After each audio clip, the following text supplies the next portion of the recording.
la Sociedad de Pediatría del ISSSTE. Vamos a dar la bienvenida al doctor Carlos Guzmán Valderrábano con el tema de fibrosis quística, una enfermedad subdiagnosticada.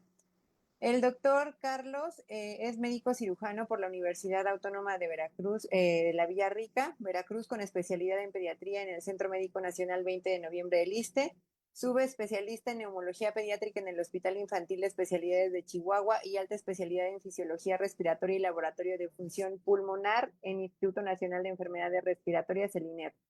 Maestría en Ciencias Médicas por la UNAM. Fue médico adscrito e investigador al Departamento de Fisiología Respiratoria del INER y actualmente gerente médico científico del área de vacunas en la farmacéutica GlaxoSmithKline, México. Demos la bienvenida al doctor Carlos Guzmán y recordarles a los socios y a los participantes que están conectados que la liga de asistencia se pasará a la mitad de la sesión y al final de esta, al igual que sus preguntas, serán leídas al final de la sesión. Adelante, por favor. Pues muchas gracias, doctora. Gracias por la invitación para poder dar esta charla. Eh, Platicaba hace unos instantes también con la doctora Vianey que el hecho de regresar un poquitín a hablar de la fibrosis quística, el hecho de volverte a involucrar en el aspecto de fibrosis quística, siempre el poder darte un baño, una refrescada de este tema es un aspecto muy importante. Y pues espero que el día de hoy la charla les sea de utilidad. Trataré de hacerla lo más dinámica posible y de igual manera estoy atento a las preguntas y comentarios que tengan sé que en el chat de Facebook los van a estar subiendo, entonces con todo gusto ahí los responderemos al final. Eh, mm, Gracias por la presentación. Yo soy Carlos Valderrábano y principalmente los objetivos del día de hoy, en primer lugar, va a ser definir la fibrosis quística, comprender el aspecto básico de su patología. Vamos a hablar de manifestaciones clínicas, las principales que se presentan en esta enfermedad, qué métodos diagnósticos tenemos disponibles, qué limitaciones de ellos. Vamos a hablar un poquitín de las causas de subdiagnóstico, porque sí estamos ante una problemática que tiene que ver con el subdiagnóstico de la enfermedad, a pesar de que esta parte de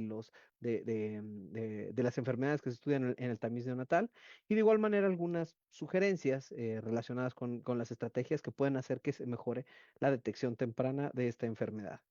En primer lugar, y para iniciar con esto, ¿qué es la fibrosis quística? Bueno, pues primero que nada tenemos que recordar que este es una enfermedad genética y dentro de las enfermedades genéticas es una enfermedad genética de tipo autosómico recesivo. El ser autosómica recesiva, ¿a qué corresponde? Bueno, corresponde que para que se presente esta enfermedad se requiere que existan dos padres o dos figuras en primer grado que sean portadores de esta enfermedad, portador mamá, portador papá, y va a existir 25% de probabilidades de que un paciente, bueno, de que el nacimiento del bebé sea que no tenga ningún tipo de afectación, 50% de probabilidades de que sea un portador y 25% de probabilidades de que sea una persona que presente la enfermedad, que manifieste la enfermedad, que en este caso será la fibrosis quística. Ahora, es una enfermedad que con mayor frecuencia se presenta en población caucásica. Y este sí es un punto bastante importante, porque cuando nos ponemos a hacer un análisis hice un pequeño como resumen de los diferentes estudios que presentan la frecuencia de portadores, podemos observar cómo en la población caucásica se presentan en la población general, uno de cada 25 personas de origen caucásico pueden ser portadores de esta enfermedad en comparación cuando hablamos en la población mexicana, que varía de unos 60 a unos 80 dependiendo de la literatura que estemos revisando. Este es un aspecto importante, ¿por qué? Porque el impacto que tiene el mestizaje en la población mexicana es amplio, pero y no solamente hace que haya una menor frecuencia de portadores, sino que muy probablemente no solamente está enfocado en menor número de portadores, sino que muy probablemente estamos ante unas mutaciones diferentes o no exactamente las mismas mutaciones que se presentan en la población caucásica. Esta enfermedad se presenta por alteraciones en el gen CFTR, que lo que se va a encargar este gen, este CFTR, va a ser de lograr hacer que el cloro del espacio intracelular logre pasar a través de este canal y logre salir al espacio extracelular. Cuando hablamos del epitelio respiratorio, ¿en qué beneficia este canal? Pues bueno, al hacer que este cloro salga, favorece a que la concentración de agua, bueno, que hay una mayor osmolaridad en la parte de afuera, al haber una mayor osmolaridad, el agua se mueve hacia donde está el moco y favorece que el moco del epitelio respiratorio sea más fluido. Cuando tenemos una deficiencia en este CFTR, pues lo que va a ocasionar va a ser totalmente lo contrario, va a hacer que el moco se vuelva más espeso, más difícil de limpiar y de esta manera, pues, las consecuencias que por sí misma trae la enfermedad.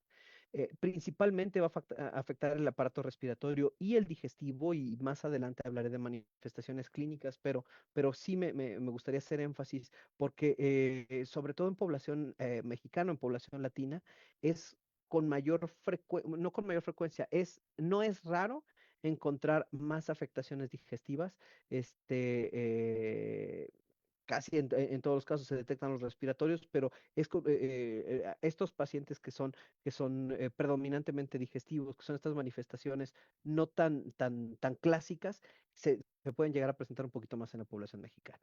Cuando hablamos de la incidencia mundial, pues estamos hablando de que hay un reporte entre 2.500 y 3.500 nacidos vivos. Sin embargo, la incidencia en México varía aproximadamente de uno por cada 8.500 nacidos vivos. Y aquí viene un punto bastante importante, porque generalmente o en promedio tenemos aproximadamente 400 casos de diagnóstico por año. Sin embargo, solamente el 15% de los pacientes con fibrosis quística son detectados oportunamente. Ya desde aquí podemos hablar de que tenemos un subdiagnóstico o una falla al momento del diagnóstico, porque entre más temprano se ha diagnosticado un paciente, el pronóstico de este paciente va a ser considerablemente mejor versus un paciente que es diagnosticado en edades más tardías.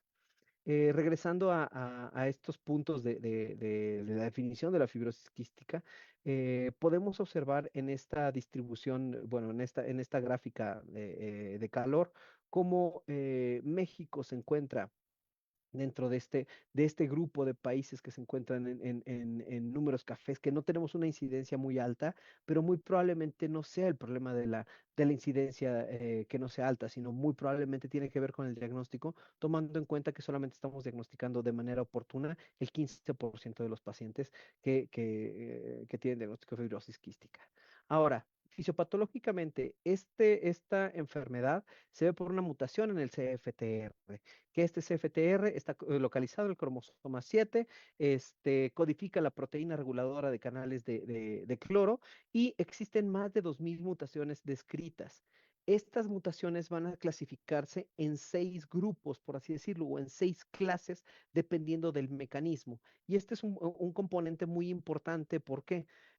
Es muy importante identificar cómo son diferentes clases y diferentes formas en las cuales se puede ver afectada esta proteína, porque las terapias que se están actualmente utilizando, que son terapias dirigidas, deben de ser utilizadas dependiendo del tipo de mutación que tengas, dependiendo de la clase funcional que tenga el paciente. Digamos que de manera clásica identificamos que en el examen nacional de residencias médicas viene la pregunta, pues es la mutación delta F508, que es la de lesión de la fenilalanina en la posición 508. En población caucásica y bueno, en la población general es la mutación más común. Sin embargo, en los pacientes caucásicos se identifica hasta en el 70% de ellos. En México no está sucediendo lo mismo. Aquí en México tenemos una gran heterogeneidad genética y se han identificado más de 80 variantes patogénicas diferentes. Y tomando en cuenta esto, hago referencia a este manuscrito. En este manuscrito fue un estudio observacional que se realizó, un estudio descriptivo, una cohorte, bueno, hicieron el análisis transversal de un estudio de cohorte, en el cual se hizo el análisis molecular de diferentes centros y se identificaba en personas sin diagnóstico de fibrosis quística, buscando quiénes eran portadores, cuáles eran las mutaciones que más frecuentemente aparecían en estos portadores. Y quiero mostrar. Perdón, en este estudio es el estudio de pacientes con diagnóstico de fibrosis quística y se demuestran cuáles eran las cuatro mutaciones más frecuentes. Sí, la mutación delta F508, como habíamos mencionado, es la más frecuente, pero quiero que vean que la frecuencia no es tan alta como en la población caucásica. Estábamos hablando que la población caucásica, esta mutación se puede llegar a presentar hasta en el 70%. Aquí estamos hablando de un 42.7%. Y el resto de las mutaciones son mutaciones que tienen porcentajes no nada despreciables. Ahora, cuando nos vamos a ver la frecuencia que hay de las variaciones alélicas en la población general en México, o bueno, en la población mexicana, por así decirlo, quiero que observemos cómo el delta F508 no es la mutación que más frecuentemente se localiza en mexicanos. Y esto dirías, a ver, pero espérate, ¿cómo es que si no es la mutación más frecuente, por qué si es el mayor porcentaje de las mutaciones de los pacientes con diagnóstico de fibrosis quística? Aquí invitaría un poco a la reflexión.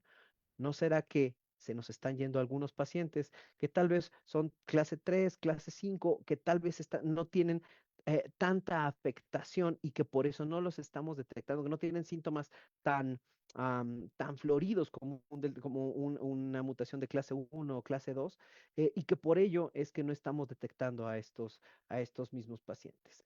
En este estudio igual fue un estudio observacional retrospectivo. Se analizaron las diferentes variantes genéticas y a partir de esto se encontró que por lo menos en la población mexicana, no es de las menos frecuentes, pero no es la más frecuente la presencia de delta F508 en portadores. Ahora, fisiopatológicamente, ¿qué es lo que sucede? Bueno, este video la verdad me gusta mucho y por eso quise compartirlo, porque nos habla específicamente de este CFTR, de este regulador transmembrana de la conductancia de fibrosis quística. Este se va a encontrar, bueno, lo que vamos a ver es, tenemos el epitelio respiratorio, podemos ahí ver los cilios, ahí están las células, y en la membrana apical de las células que recubren toda la vía respiratoria, es donde se va a encontrar esta proteína CFTR. Esta proteína CFTR es una glicoproteína compleja, va a estar compuesta por 1480 aminoácidos, posee un dominio regulador que contiene sitios de fosforilación. De ahí tiene dos dominios de unión a nucleótidos, que es el NBD1 y el NBD2, y dos dominios transmembrana. Esta zona es la zona que va a atravesar la membrana y lo que genera este canal. Entonces, aparte, además de la unión hidrólisis del ATP, son necesarias para apertura y cierre del canal CFTR. Esto lo que nos dice es que este canal es un canal activo, que va a hacer que este paso de los iones de cloro sea de manera activa. Entonces, el G de CFTR, como lo mencionaba, se localiza en el brazo largo del cromosoma 7. En circunstancias normales, el ADN lo lee y lo transcribe a ARN mensajero. La cadena de ARN mensajero sale del nucleótido celular, viaja al ribosoma, vamos un poquito más allá, donde es traducida al producto proteico inmaduro del CFTR, que es lo que vamos a ver a continuación. Entonces llega al ribosoma, se genera esta proteína inmadura. Después de esta proteína inmadura es traducida, pasa al retículo endoplásmico y otras proteínas van a ayudar a que se empiece a plegar, van a empezar a darle forma a esta proteína. Esta proteína, ya que está bien formada, digamos que se avienta de esta zona hacia el exterior de la célula o hacia la pared celular, y en esa pared celular va a tener su actividad. Aquí el detalle viene cuando existen estas mutaciones o estas disrupciones en las diferentes etapas de la síntesis de la proteína de CFTR. Existe esta primera defecto o este primer alteración de la membrana que lo que va a hacer es que no se forme una proteína con una calidad o con una eficiencia adecuada. Vamos a tener que al tener estos defectos de splicing, lo que sucede es que voy a tener menos cantidad de proteínas que generen ese paso de cloro a través de ello. Este, bueno, existe otro tipo de otro grupo de mutaciones. La más común es la del delta F508, que es la del grupo 2, en las cuales va a haber una interrupción temprana de la formación de esta proteína y pues no llega de manera correcta a la superficie celular. Entonces, estas proteínas cuando están mal plegadas son retenidas en el retículo endoplásmico, son degradadas. El resultado es que solamente una cantidad pequeña de la proteína de CFTR va a alcanzar la superficie celular. Ahora, cuando vemos que hay una menor cantidad, no solamente vamos a tener una menor cantidad de proteínas, sino tampoco va a tener una función adecuada y pues de esta manera vamos a tener una menor, un menor intercambio de iones de cloro del interior celular hacia el exterior celular.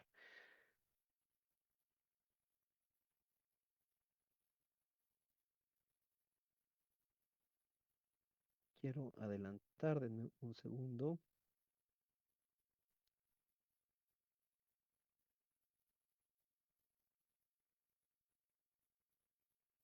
Listo. Entonces, de esta manera es como podemos observar los diferentes tipos de alteraciones o los diferentes momentos en los cuales esta proteína se puede ver y por eso es que vamos a clasificar las mutaciones en 6 grupos principales. Cada grupo o cada clase funcional va a estar integrada por diferentes mutaciones. Ahora, respecto a las manifestaciones clínicas, si lo que ocasiona esta enfermedad es que este canal de cloro no, o esta proteína CFTR no se adhiera bien o no se forme de manera correcta o no tenga un funcionamiento de manera correcto en la pared celular, va a depender del tipo de célula lo que va a suceder. Cuando estamos hablando del epitelio respiratorio, lo que va a ocasionar es que el moco se vuelva mucho más espeso, sea más difícil la limpieza bronquial, y es por ello que principalmente vamos a tener, va a ser muy característico tener manifestaciones respiratorias, dentro de las cuales la causa el síntoma principal va a ser la tos crónica productiva, 95% de los casos. El hecho de tener este estancamiento, este moco, que a final de cuentas es un excelente caldo de cultivo, va a ser un factor de riesgo para que incrementen el riesgo de infecciones respiratorias recurrentes por Staph aureus, principalmente por pseudomonas. Casi casi es un paciente que detecta pseudomonas en un cultivo, sí o sí le tienes que buscar, bueno, cultivo en esputo, perdón, sí o sí tienes que ir buscando fibrosis quística. Bucordelia cepacia es otro de los agentes que con frecuencia se encuentran y que ocasionan bastante daño respiratorio. Sibilancias y disnea en los pacientes, poliposis nasal, creo que vale la pena no descartar poliposis nasal, aunque no es de las manifestaciones más frecuentes, tienen un porcentaje considerablemente interesante para también abordar a estos pacientes y a consecuencia de esto pues vienen las complicaciones, como son la presencia de bronquiectasias, atelectasias al haber obstrucción de la vía respiratoria, se colapsan pedazos de la vía respiratoria. Pueden haber episodios de neumotórax espontáneo, que desafortunadamente en adolescentes esto es relativamente frecuente, episodios de hemoptisis, que se pueden relacionar también con los neumotórax espontáneos, que pueden relacionarse con las exacerbaciones de la enfermedad, insuficiencia respiratoria y sobre todo lo que no queremos que suceda, que es la pérdida progresiva de la función pulmonar. ¿Por qué este es un punto importante? Porque de los factores que más van a afectar la calidad de vida en un paciente con fibrosis quística, va a ser la calidad bueno, va a ser uno, la función respiratoria y el estado nutricional, que a final de cuentas van muy de la mano uno con el otro. Existen ciertas manifestaciones digestivas, dentro de las cuales desnutrición y falla de medro son muy características. ¿Por qué lo pongo esto sobre la mesa y así como haciendo énfasis un poquitín?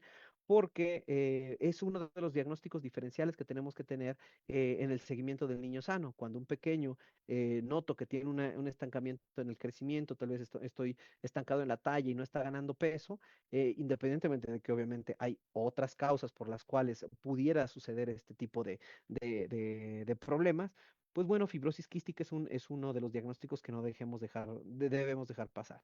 Hilo neonatal, del 15 al 20% de los casos. Que aparezca un hilo meconial es casi de que ya encontraste un caso, pero también el hecho de que no haya antecedente de hilo meconial no descarta por completo, o sea, no descarta que pudieras tener fibrosis quística.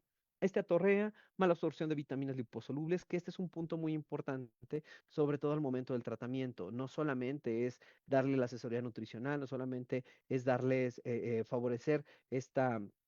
la sustitución con enzimas pancreáticas, sino también recordar que las vitaminas liposolubles no las absorben de manera correcta y hay que suplementar a estos pequeños. Otro punto importante tiene que ver con páncreas e hígado. Hablando específicamente de páncreas, del 85 al 90% de los casos van a tener insuficiencia pancreática exócrina, que eso es algo prácticamente lo que nos da todo este problema nutricional, pero también hay un tipo de enfermedad que es la diabetes relacionada con fibrosis quística. Y esta diabetes relacionada con fibrosis quística se puede presentar desde edades muy tempranas y es muy importante darle seguimiento a los pacientes. De igual manera, pancreatitis aguda recurrente, a consecuencia así como en la vía respiratoria el moco se vuelve más espeso, digamos que todos los acinos pancreáticos, digamos que pues sí, todas las secreciones que se encuentran en el páncreas se van a volver más espesas, van a ocasionar pequeños tapones y esto puede ocasionar que los pacientes tengan pancreatitis aguda recurrente. Enfermedad hepática asociada a fibrosis quística, más o menos uno de cada tres pacientes con fibrosis quística y cirrosis biliar focal. Hay otro tipo de manifestaciones y aquí viene un punto importante porque estas otras manifestaciones clínicas, si las vemos, no son como, no se ven como una enfermedad relacionada a fibrosis quística. No sé si me voy a entender con esto. Me refiero a que son datos que pueden aparecer en algunas otras enfermedades. Por ejemplo, hablando de sistema reproductivo, la infertilidad masculina, 98% de los casos, por la agenesia bilateral de los conductos deferentes, y fertilidad femenina reducida. Hay algunos casos de pacientes con diagnóstico de fibrosis quística que tal vez no tienen manifestaciones pulmonares, que tal vez no tuvieron manifestaciones digestivas tan importantes, que es el paciente que tal vez, no sé, nunca alcanzó un peso adecuado, pero crecía de manera correcta y hasta el momento en el que llegan a su etapa reproductiva se dan cuenta que al momento de hacer el abordaje de por qué no han podido tener, no se han podido embarazar, pues bueno, observan de que pudiera tener alguno de los dos fibrosis quística. Sudoración excesiva con pérdida salina 5 a 10 veces mayor de lo normal, e incluso con relativa frecuencia los pacientes pediátricos, sobre todo lactantes, pueden llegar con deshidrataciones bastante importantes a servicios de urgencias, y es muy importante también estarle suplementando con sal.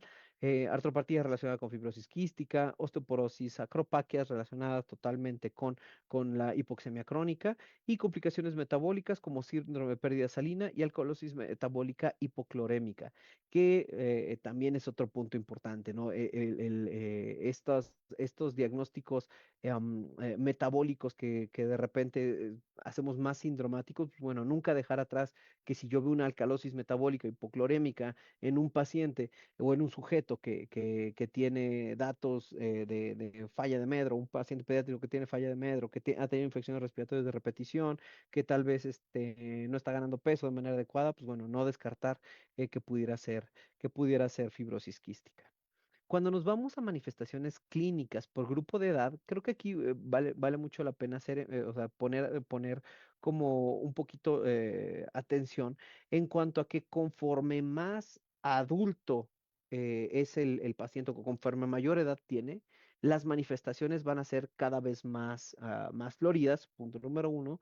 Y punto número dos, si los agarramos en edades más tardías, es mucho más probable que ya haya presencia de complicaciones como las bronquiectasias, como una colonización crónica por pseudomonas, como, bueno, hipocratismo, las acropaquias. O sea, si estos pacientes los detecto un poco antes o conforme los detecto yo en edades más tempranas, es no menos probable, pero si se le inicia tratamiento, el pronóstico y la calidad de vida para estos pacientes va a ser con mucho mejor. Cuando hablamos de métodos de diagnóstico, existen diferentes métodos de diagnóstico para los pacientes con fibrosis quística. En primer lugar, tenemos el tamiz neonatal, que este tamiz neonatal es la medición del tripsinógeno inmunorreactivo con una sensibilidad del 96.6% y especificidad. Esta especificidad va a cambiar porque depende. En el algoritmo de diagnóstico, si me sale en el tamiz metabólico un tripsinógeno positivo, tengo que hacer una siguiente medición. Si vuelve a salir positivo, pues bueno, ya la especificidad, podemos ver como de la sensibilidad se queda en 96.6, pero la especificidad es considerablemente baja, ¿sale? Pero cuando nos vamos a los estudios confirmatorios, este estudio de tamizaje o sea, este estudio es excelente estudio de tamizaje, porque detecta, por así decirlo, detecta a los enfermos, pero con mucha frecuencia van a aparecer falsos positivos, pacientes que aparecen como con un tripsinógeno positivo, pero que no tienen la enfermedad. Por eso es muy importante, después de tener por lo menos dos muestras de este tamiz, tener una prueba confirmatoria que ya pudiera ser la determinación de cloruro en sudor o los estudios de genética molecular. Los estudios de genética molecular en México tienen sus detalles, lo vamos a ver un poquito más adelante, sobre todo por la amplia variabilidad genética que tenemos en nuestro país, pero cuando vemos los resultados de sensibilidad y especificidad, considerablemente alto. Hablando específicamente de este tamiz neonatal, este tripsinógeno inmunoreactivo aparece muy elevado en los pacientes recién nacidos con diagnóstico de fibrosis quística que tengan esta enfermedad, esta manifestación de la enfermedad. Bueno, es el screening de primera línea, lo que les comentaba. Tienen con mucha frecuencia falsos positivos, por eso es que es necesario después de esto hacer una prueba confirmatoria.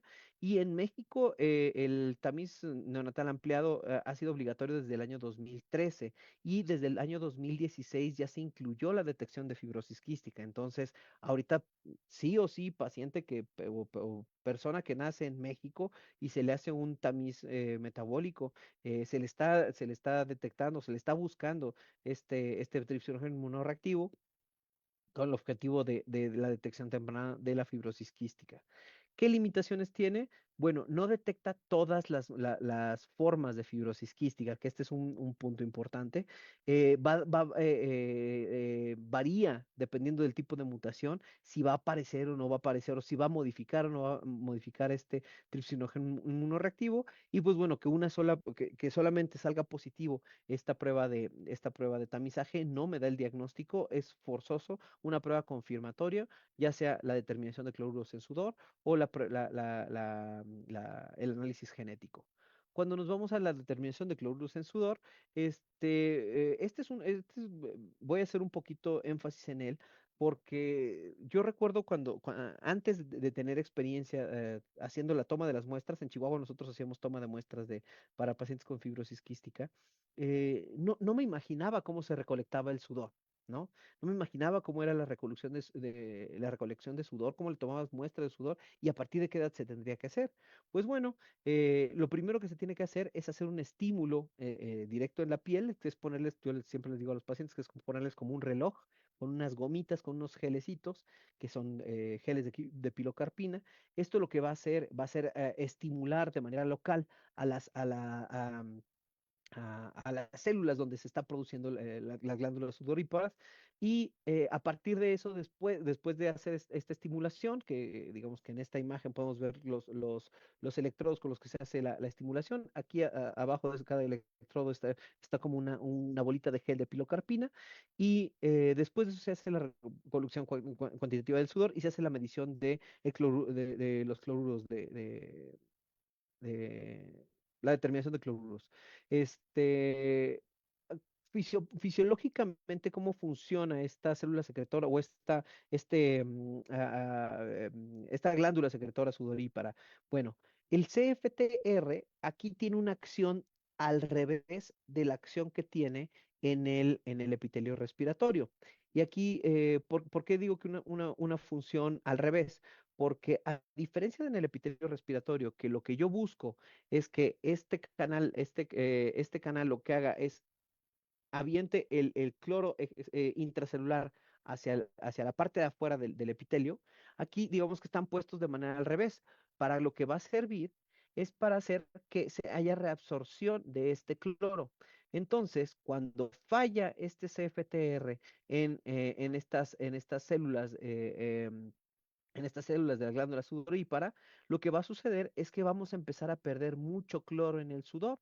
Es por ello que prácticamente todos los pacientes que tengan diagnóstico de fibrosis quística, que tengan una alteración en este CFTR, por eso es que es tan buena prueba diagnóstica. ¿Por qué? Porque lo que va a hacer es que vamos a tirar tanta cantidad de cloro que al momento de hacer la determinación de cloruros en sudor, pues vamos a ver que hay una diferencia abismalmente significativa en comparación con las personas o los sujetos que no tienen la enfermedad. ¿Para qué la pilocarpina? Bueno, la pilocarpina, digamos que en las células sudoríparas, los receptores adrenérgicos lo que van a hacer es van a disminuir la producción de sudor.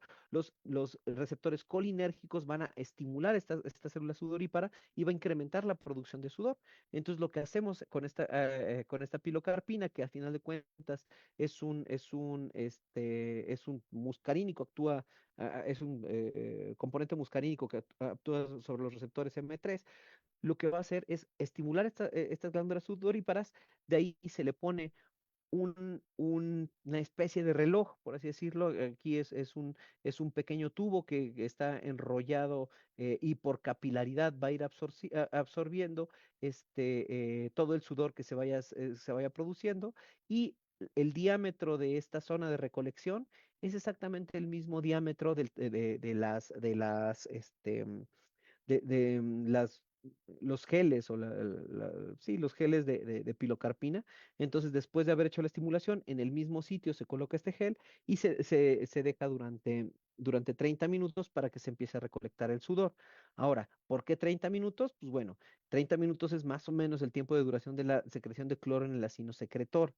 La mayor parte de la secreción de cloro en el sudor después de la estimulación de pilocarpina se ha encontrado entre los 10 y los 15 minutos.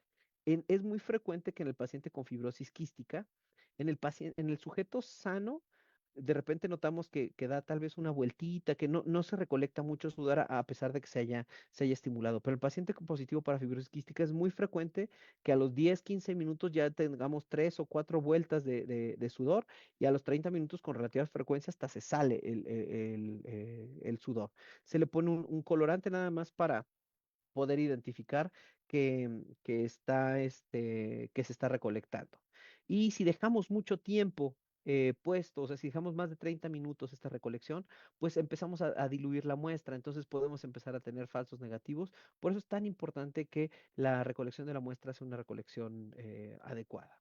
Ahora, cuando hacemos el análisis, se hace, bueno, se hace a través de un aparato que se llama clorímetro. Este clorímetro, está muy pequeña la imagen, pero tiene dos polos, por así decirlo, uno positivo, uno negativo, que son dos varillitas de plata. Lo que va a generarse es que cuando yo coloco el sudor, hay una pequeña como mezcladora, por así decirlo, que va a empezar a centrifugar esta muestra, y al centrifugarse, la unión del cloro con los iones de plata que están presentes va a hacer que a mayor cantidad de formación de cloruro de plata, eh, em, de manera directa me está hablando de que tengo mayor cantidad de cloro en la muestra versus a menor producción de cloruro de plata, y de esta manera puedo saber el resultado de la medición. El resultado, ¿cómo se interpreta el resultado? Pues bueno, el resultado, lo normal es que en una medición de determinación de cloruros en sudor, tengamos una cantidad menor a 30 miliosmoles sobre litro. Esto nos va a descartar el diagnóstico de la enfermedad. Sin embargo, entre 30 y 59 se considera como un resultado dudoso y siempre vale la pena repetir por lo menos 2 días después de la primera toma la muestra y volver a hacer un análisis de esta misma toma. Y la forma en la cual confirmamos el diagnóstico es teniendo dos determinaciones positivas en días diferentes mayores a 60 miliosmoles sobre litro. En estas siguientes diapositivas quiero poner cuáles son los centros de diagnóstico para fibrosis quística. Estas muestras de cloro en sudor, como les mencionaba, llevan un estándar. Sí es muy importante. Si se toma mal la muestra, puedo tener un muy mal resultado. Entonces hay diferentes centros que se encuentran ya certificados dentro bueno, y avalados por la Asociación Mexicana de Fibrosis Quística. En Ciudad de México están todos los que aparecen en esta diapositiva, por si alguien quiere hacer screenshot y tener los datos de dónde puedo referir yo a mi paciente para que le tomen la muestra. Aquí en la zona norte, Chihuahua, Obregón, Hermosillo, Monterrey, Tijuana, centro occidente y en el sur del país, pues bueno, aquí están todos estos datos que son lugares donde pudieran realizarles las pruebas de fibrosis quística.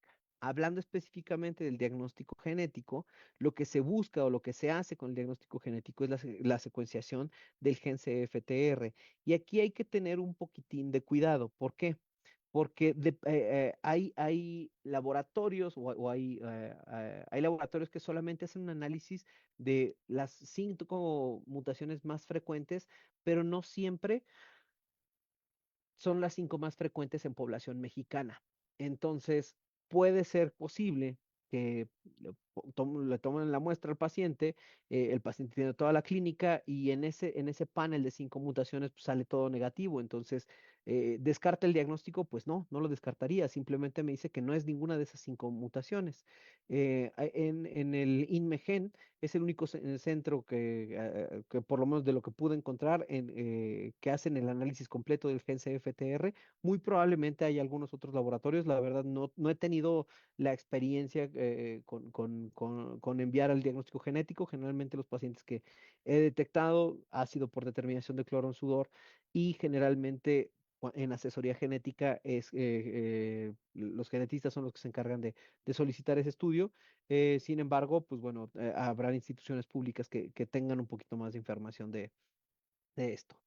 5 mutaciones, este es un punto importante, detecta menos del 50% de los casos. Estos paneles que son solamente de 5 mutaciones, pues sí, incluye a la Delta F508, sí, que es, que es el 42% en población mexicana, pero las otras cuatro digamos que llegarán a ser un 8% del resto de la población. Entonces, no es la mejor opción estos paneles pequeños. Lo ideal sería la secuenciación completa del gen CFTR para poder ver si se confirma o no se confirma el diagnóstico.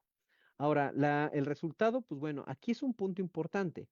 Existen mutaciones que se consideran patogénicas y hay mutaciones que no son necesariamente patogénicas, que simplemente son mutaciones, pero que no tendrían por qué darme una afectación relacionada a fibrosis quística.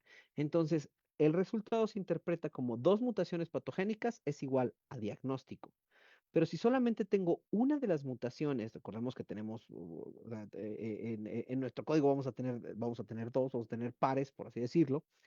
Si solamente tengo una mutación pero tiene clínica sugerente de la enfermedad, es muy probable que el paciente tenga fibrosis quística. Y desafortunadamente, por lo menos en la experiencia que tuve en Chihuahua en la residencia, cuando pedíamos estudios de mutaciones, era frecuente, más frecuente de lo que quisiéramos, que solamente se encontrara una sola mutación y clínica sugerente. Aquí en estos casos, la determinación de cloruro en sudor es fundamental. ¿Por qué? Si el paciente tiene fibrosis quística, sí o sí va a salir con los cloruros en sudor elevados. Existen diferentes lineamientos y diferentes literaturas en México que hablan ya sobre fibrosis quística, su detección. Por ejemplo, esta es lo que nos habla de las guías clínicas para el diagnóstico y tratamiento de fibrosis quística en su segunda edición. Una guía muy bonita, la podemos encontrar de acceso libre en Internet. Y aquí lo que nos dice es el algoritmo cuando ya tienes un tamiz positivo. Lo primero que hay que hacer, bueno, ya tengo mi tamiz positivo para fibrosis quística, lo que tengo que hacer es obviamente notificar a los padres y al médico tratante y volver a hacer ya sea otro tamiz, o sea, otra medición de tripsinógeno inmunorreactivo o una prueba genética en las siguientes 2 semanas, ¿vale? Después de esto, ser referido bueno, con una de estas dos pruebas positivas, digamos que confirmatorio bueno, no confirmatorio, pero altamente sugerente de fibrosis quística, se envía a un centro de fibrosis quística y es donde se hace la determinación de cloruros en sudor.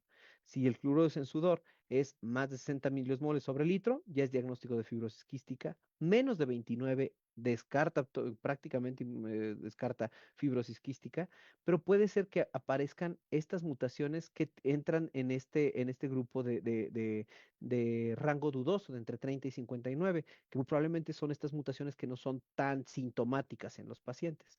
Bueno, se considera como una posible fibrosis quística cuando estoy en estos valores con dos mutaciones para fibrosis quística, con cero mutación para fibrosis quística, o cuando no tengo un estudio genético que simplemente tuve el tamiz neonatal positivo y después repitieron el tripsinógeno inmunoreactivo y volvió a salir positivo y sale en un nivel intermedio, este nivel dudoso, pues lo que tendríamos que hacer sería un análisis de ADN, el estudio mutacional, y después de eso repetir la determinación de cloro en sudor. Con esto prácticamente establecemos el diagnóstico. También está la detección, bueno, el lineamiento técnico de detección y diagnóstico y tratamiento integral de fibrosis quística, en el cual aquí es algo muy interesante. Tuve la oportunidad de participar en este grupo de trabajo que me pareció una experiencia muy interesante y muy buena.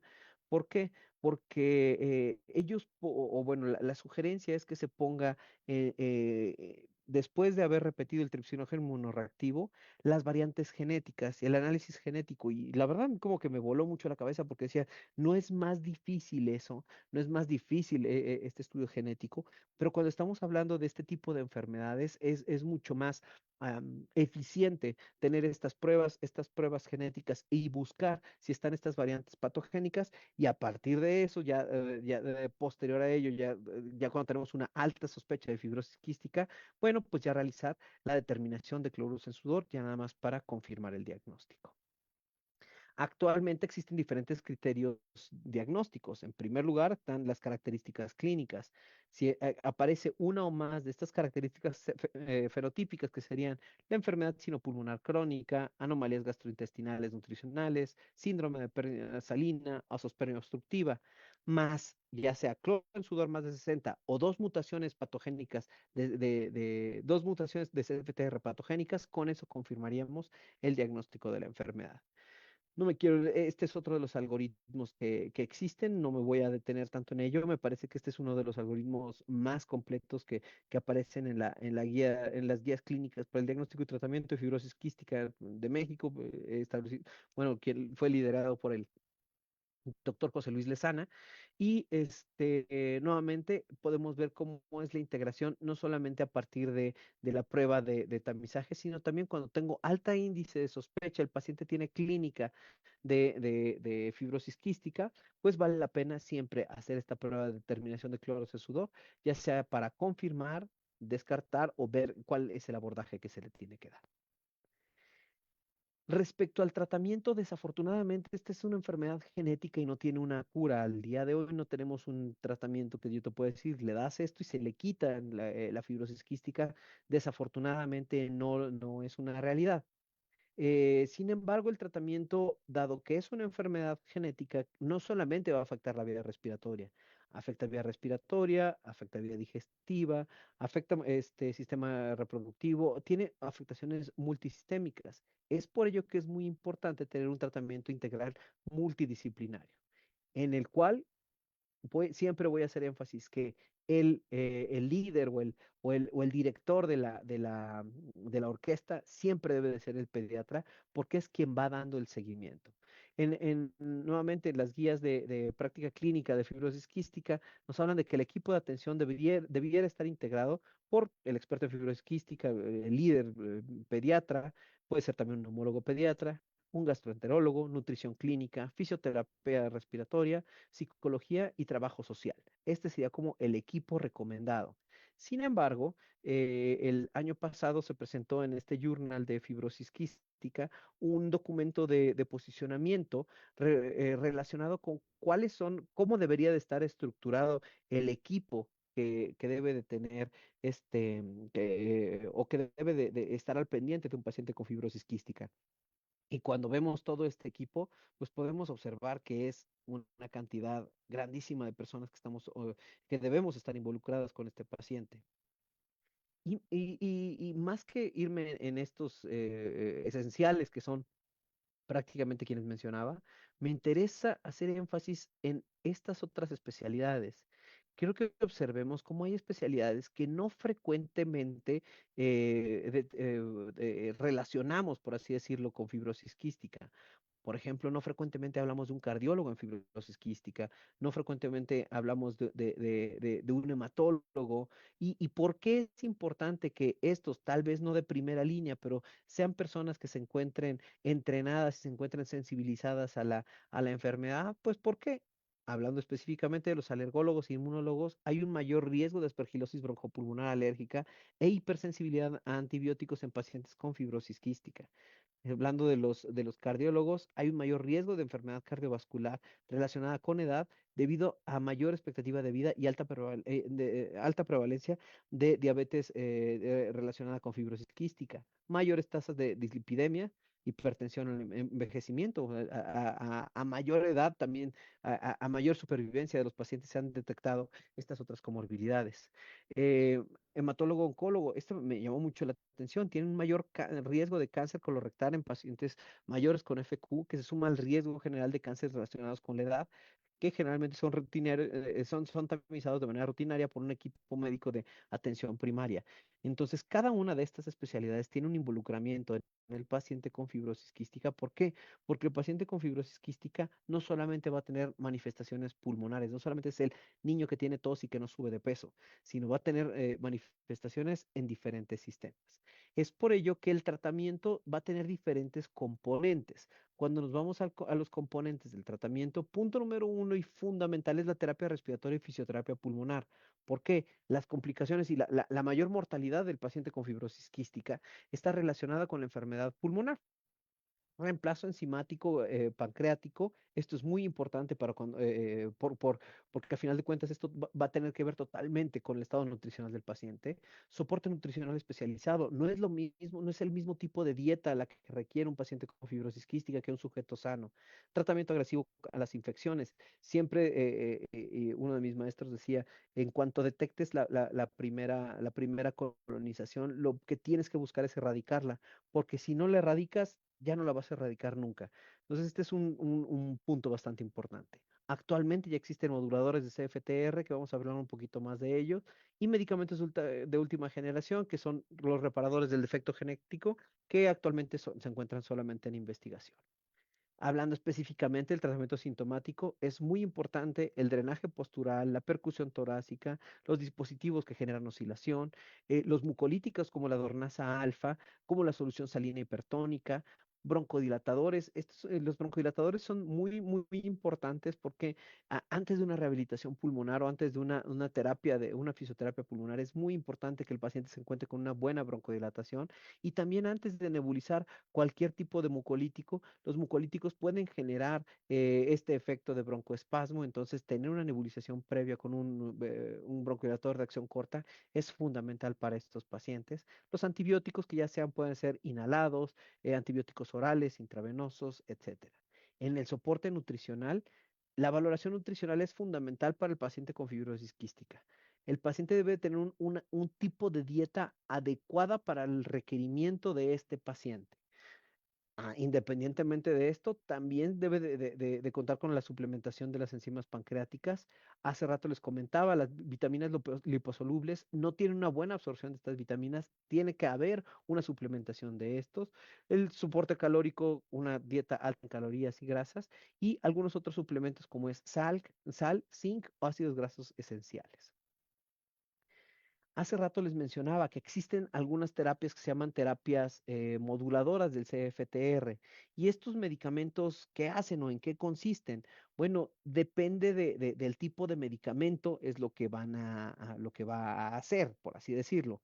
Existen diferentes tipos, bueno, existen tres medicamentos principales. Uno se llama Lumacaftor, Ivacaftor y el Exacaftor.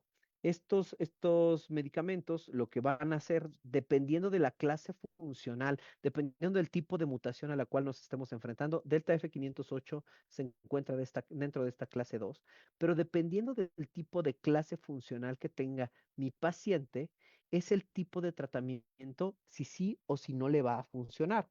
Por ejemplo, estos pacientes que tienen los defectos de clase 1 no producen la proteína CFTR. Si yo le dejo el tratamiento con cualquiera de estos moduladores de CFTR, dado que no lo produce, ni lo puedo potenciar, ni lo puedo hacer que funcione mejor, ni puedo hacer que se una mejor a la pared del epitelio respiratorio. O sea, ¿por qué? Porque no se está produciendo este CFTR. Entonces, para este, específicamente para esta clase funcional de mutaciones no tienen tienen actividad a partir de la clase 2 en adelante y depende del tipo de mutación, depende del tipo de clase de mutación, el medicamento ideal, que incluso actualmente ya como lo más reciente que se ha encontrado, es esta combinación de medicamentos, de terapias, por así decirlo, las tres terapias en un mismo medicamento. Desventajas que tienen estos medicamentos, pues bueno, considerar que el costo es excesivamente alto, es un costo que es muy poco probable se pueda cubrir. En México no estoy seguro si ya se tienen disponibles, creo que estoy casi seguro que todavía no están disponibles en México. Y pues obviamente la presencia el requerimiento de uno de estos tratamientos para los pacientes va a tener un impacto muy importante en el sistema de salud que se esté haciendo cargo. Un punto fundamental y creo que sería la piedra angular del tratamiento del paciente con fibrosis quística son los medicamentos, sino es el seguimiento del paciente de fibrosis quística. ¿Y por qué el seguimiento? Porque sobre todo, y hablando específicamente, la valoración nutricional y la valoración de la función pulmonar en el transcurso del tiempo son factores pronósticos para que un paciente pueda tener una buena calidad de vida e incrementar la probabilidad de vida versus aquellos pacientes que tienen menos función pulmonar, una desaceleración más rápida de la función pulmonar y también un estado nutricional menos adecuado. Aquí les comparto, esto es parte de los lineamientos técnicos de detección, diagnóstico y tratamiento integral de fibrosis quística en México. Aquí viene, digamos que como un calendario de cómo debe de ser el seguimiento del paciente con fibrosis quística desde el nacimiento hasta por lo menos los dos primeros años de edad. Hay algunos estudios que hay que estar realizando de manera constante, por ejemplo, la evaluación de la función pancreática, independientemente que se esté ya sustituyendo al paciente con estas enzimas pancreáticas, tenemos que ver cómo está respondiendo a ellas. Entonces, por lo menos dos veces por año vale la pena tener control. Radiografías de tórax, por lo menos dos por año, más en caso de que tenga exacerbaciones, de que tenga algún otro tipo o que esté yo observando que está perdiendo más función pulmonar, niveles de vitamina A, D, E, estudios generales. Y aquí un punto muy importante que es las inmunizaciones. El paciente con fibrosis quística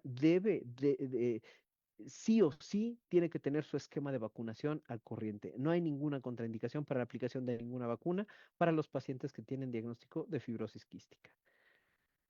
Regreso a lo que es el subdiagnóstico de México. ¿Qué es lo que está pasando en nuestro país? Bueno, actualmente, les comentaba hace rato, 400 niños nacen anualmente con diagnóstico de fibrosis quística, pero solamente 15% son diagnosticados en vida. El 85% restante fallece antes de los 4 años de edad por complicaciones respiratorias y desnutrición. Edad promedio de diagnóstico en México, 4.4 años. Esto es terrible. ¿Por qué esto es terrible? Lo que les comentaba, a mayor edad, mayor son las manifestaciones. Estamos detectando a los niños ya muy graves. No nos estamos anticipando a ellos. Entonces, ¿esto en qué impacta? En la supervivencia. Cuando nos ponemos a ver la supervivencia comparando México con Estados Unidos, por ejemplo, vean la diferencia de edad que hay. Vean la diferencia que hay con países desarrollados. Estamos hablando cerca de 20, 25 años, por lo menos 20 años de diferencia en la supervivencia, solamente por haber vivido en México versus si vives en otro país. En este estudio, que fue un análisis que se hizo en el año pasado, se hace una comparativa entre países con ingresos altos versus países con ingresos medios y bajos. Podemos observar cómo incluso Brasil tiene una expectativa de vida, una supervivencia considerablemente mayor que la de México. México y el resto de los países que están clasificados como de ingresos medianos y bajos, pues bueno, prácticamente la esperanza de vida es considerablemente baja. Nuevamente, esta comparación, hablando específicamente con los vecinos del norte, con Canadá y Estados Unidos, pues nos están llevando más de 20 años de diferencia en comparación de si un paciente con diagnóstico de fibrosis quística se encuentra en México. Ahora, ¿por qué es importante o qué impacto tiene el diagnóstico temprano sobre la enfermedad? Punto número uno es supervivencia. Se ha identificado que el diagnóstico oportuno versus tardío hace una diferencia de 22 años versus 4 años de expectativa de vida. Esto sí quiero que se quede sobre la mesa. El hecho de que yo detecte de manera temprana un paciente con fibrosis quística, si yo lo detecto de manera temprana, le estoy regalando 18 años de vida a un paciente y obviamente calidad de vida también.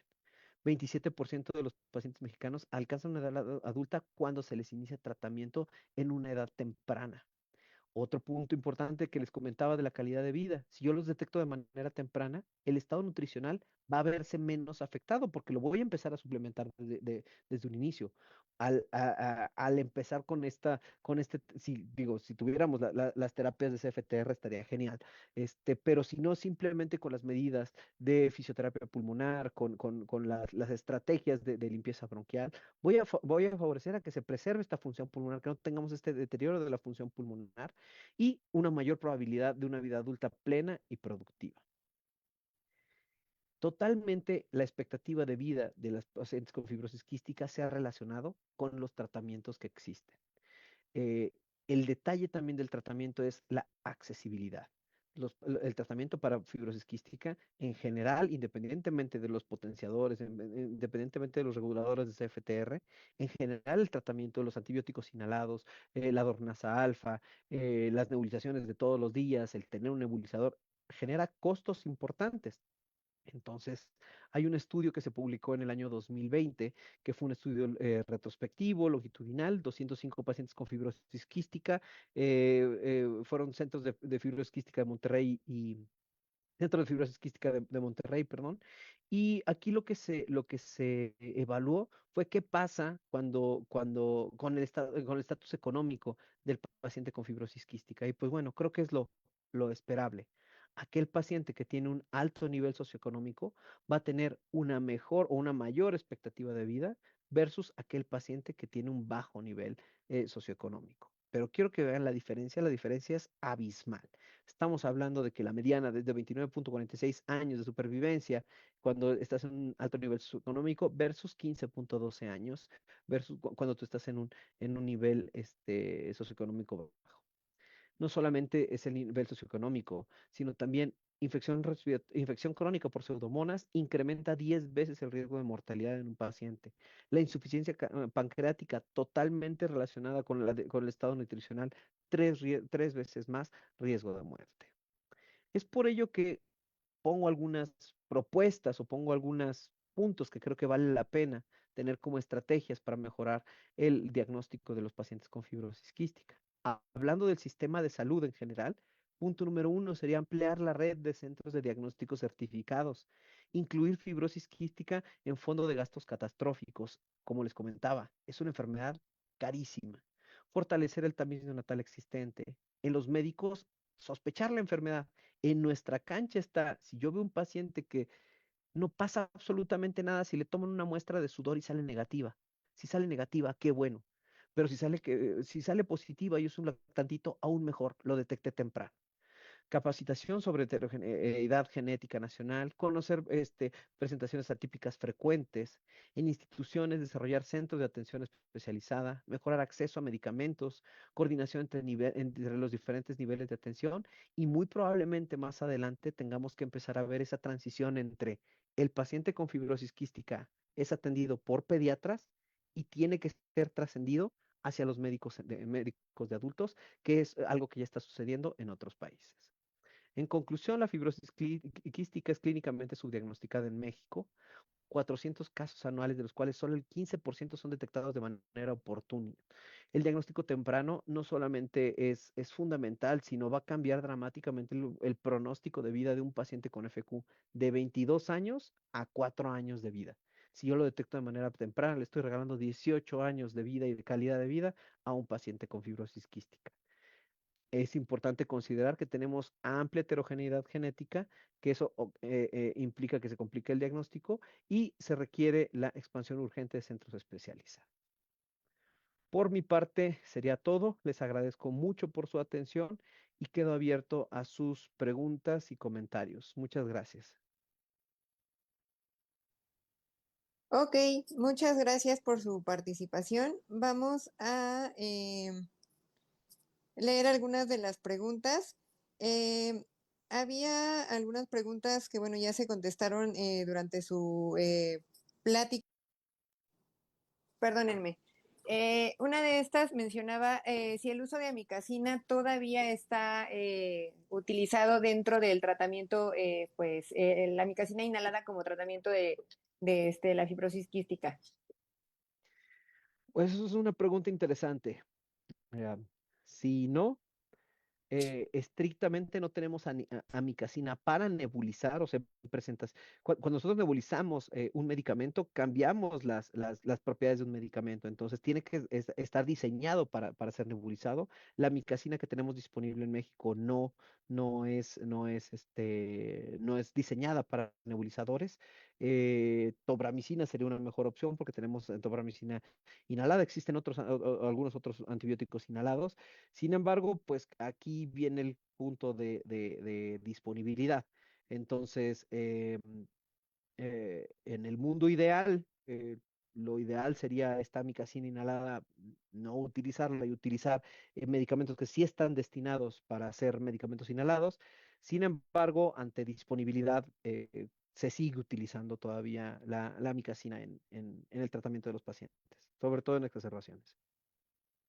Ok, y en el caso de que se sospeche altamente en un cuadro de fibrosis quística y no tengamos aún el reporte del tamiz neonatal, ¿se puede realizar prueba de cloro, las pruebas de cloro? Muy buena pregunta. Sí, o sea, si tenemos un pequeño que tuvo ileomeconial, que le toma una radiografía de tórax y tiene datos de una enfermedad pulmonar intersticial, y el paciente pesa más de 2 kilos, se le puede hacer la prueba de determinación de cloro en sudor sin ningún problema, incluso antes del tamiz. Bueno, o sea, eso sí se puede hacer. En el deber ser, en el mundo ideal, teóricamente ya tendríamos que tener la muestra para ese entonces de la primera determinación del tripsinógeno inmunoreactivo y ya estaríamos esperando, si ustedes recuerdan en temporalidad, más o menos al quinto día, ya deberíamos estar esperando la segunda muestra del tripsinógeno inmunoreactivo. Sin embargo, nuevamente, o sea, en el mundo ideal, los algoritmos existen para el mundo ideal. En el mundo real, pues si tiene cola de pato, pico de pato y plumas de pato, veo poco probable que vaya a ser un perro, ¿no? O sea, vale la pena hacerle este estudio. Y sí, una de las características es que el paciente tiene que tener por lo menos 2 kilogramos de peso para hacer la determinación de cloro en sudor. Se recomienda en pacientes recién nacidos tomar muestras de dos extremidades para recolectar la cantidad adecuada de sudor. Eso solamente sería así como el único detalle, pero son aspectos técnicos que quien toma la muestra es quien se debe encargar de eso. Ok, doctor. Ya nada más una última pregunta. Comentan los participantes si estos pacientes pueden llegar a tener hijos. Buena pregunta. 95% de los hombres no van a poder tener hijos. Existen casos en los que sí, no podemos decir que todo es no. La mayor parte de las mujeres van a tener dificultad para tener hijos. Sin embargo, creo que aquí el punto sería, eh, al día de hoy, si ustedes me dijeran, aquí en México podrían tener hijos, pues estadísticamente es poco probable porque la sobrevida del paciente con fibrosis quística en nuestro país todavía es en una edad muy temprana. Si en etapa reproductiva, ya estamos en etapas reproductivas, no estamos en los 22 años, pero 22 años de edad, ¿verdad? No es como el común, independientemente de las manifestaciones de la fibrosis quística. Entonces, em, eh, eh, al momento de la evaluación de los pacientes o de las parejas con infertilidad, parte del abordaje tiene que ver con fibrosis quística, hacer estudios para fibrosis quística para ver si se detecta la enfermedad. En aquellos pues, pueden ser personas que tienen mutaciones no tan graves, que tal vez no dieron manifestaciones pulmonares o manifestaciones pulmonares leves y manifestaciones digestivas tal vez tampoco tan importantes, pero pues que al momento del periodo reproductivo pues, se identificaron que no podían tener hijos, se hace el estudio, se confirma el diagnóstico de fibrosis quística. Otro punto importante, verdaderamente sensibilizar al momento de hacer el diagnóstico de fibrosis quística. Nosotros como pediatras, como neumólogos, como primer contacto con nuestros pacientes, sí es invitarlos a una asesoría genética, porque el paciente, dado que tiene dado que tiene esta enfermedad, tiene que saber qué es lo que podría pasar en caso de que buscara tener descendencia. Entonces, esa sería, al momento les diría, no me parece una realidad en México. Ok, doctor. Pues le agradecemos su participación por cuestiones de tiempo. Como les comenté, ya algunas preguntas fueron resueltas. Los participantes de la sesión le envían muchas felicitaciones en cuanto a este tema. Igual recibe una felicitación por parte de la Sociedad de Pediatría del ISSSTE y recordarles que las constancias llegarán en un aproximado de unos 2 a 5 días al correo que pues anotaron en los datos que se les envió. Muchas felicidades nuevamente, doctor, y pues nos vemos en la siguiente sesión mensual. Muchas gracias. Que tengan una excelente noche. Hasta luego. Bye bye.